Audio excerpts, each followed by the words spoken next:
नमस्कार, मी नम्रता जगन्नाथ जाधव। नमस्कार, मी नंदिनी दिलीप साळुंके। आमच्या टीमचे नाव राजमाता टीम। आमच्या शाळेचे नाव new English school silent target Satara. आमच्या प्रोजेक्टचे नाव plastic waste bricks a sustainable building solution. Plastic कचऱ्याच्या विटा टिकाऊ बांधकामाचा उपाय। आमचा हा प्रकल्प आपल्या जगासमोरच्या दोन मोठ्या समस्यांवर उपाय देतो, प्लास्टिकचा कचरा आणि टिकाऊ परवडणाऱ्या बांधकाम साहित्याची गरज। आपण सर्वत्र प्लास्टिक पाहतो, बाटल्या, पिशव्या, पॅकेजिंग आणि दुर्दैवाने त्यातील बराचसा भाग आपल्या जमीन आणि महासागरांना दूषित करतो।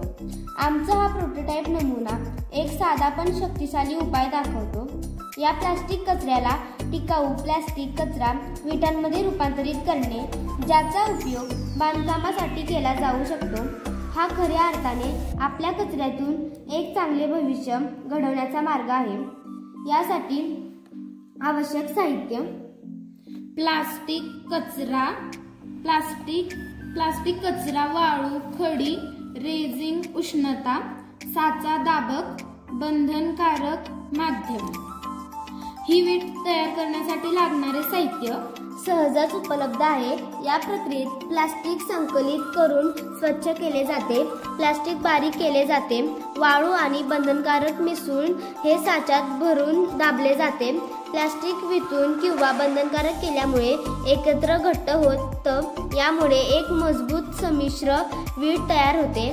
या विटा हलक्या, टिकाऊ व जलरोधक व पर्यावरणपूरक आहेत। वीट बनवण्याची प्रक्रिया: संकलित प्लास्टिक कचरा, विविध प्रकारचे प्लास्टिक कचरा, पिशव्या, बाटल्या, पॅकेजिंग एका ठिकाणी जमा केले याचे वर्गीकरण करून त्याची स्वच्छता केली जाते।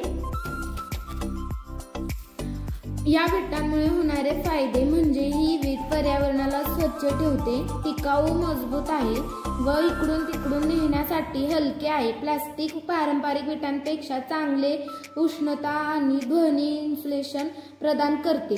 त्या सिमेंटच्या विटांपेक्षा हलक्या असू शकतात, ज्यामुळे बांधकाम पर्यावरण स्वच्छ झालेले दिसते। टिकाऊ व जलरोधक अशी एक वीट तयार झालेली दिसते।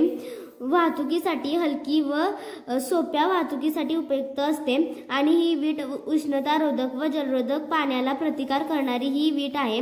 याचे निरीक्षण करताना आपल्या परिसरातील कचऱ्याचे परिणाम कमी झालेले दिसते। वीट हलकी व मजबूत झालेली दिसून येते। जलरोधक, उष्णता व पृष्ठभाग दिसून येतो। निरीक्षणातून दिसते की या विटा हलक्या असून मजबूत आहेत आणि पाण्याला प्रतिकार करतात। या प्रयोगाने सिद्ध केले की प्लास्टिक कचऱ्यापासून एक उपयुक्त वस्तू बनवणे शक्य आहे। कचरा नाही, संसाधन आहे।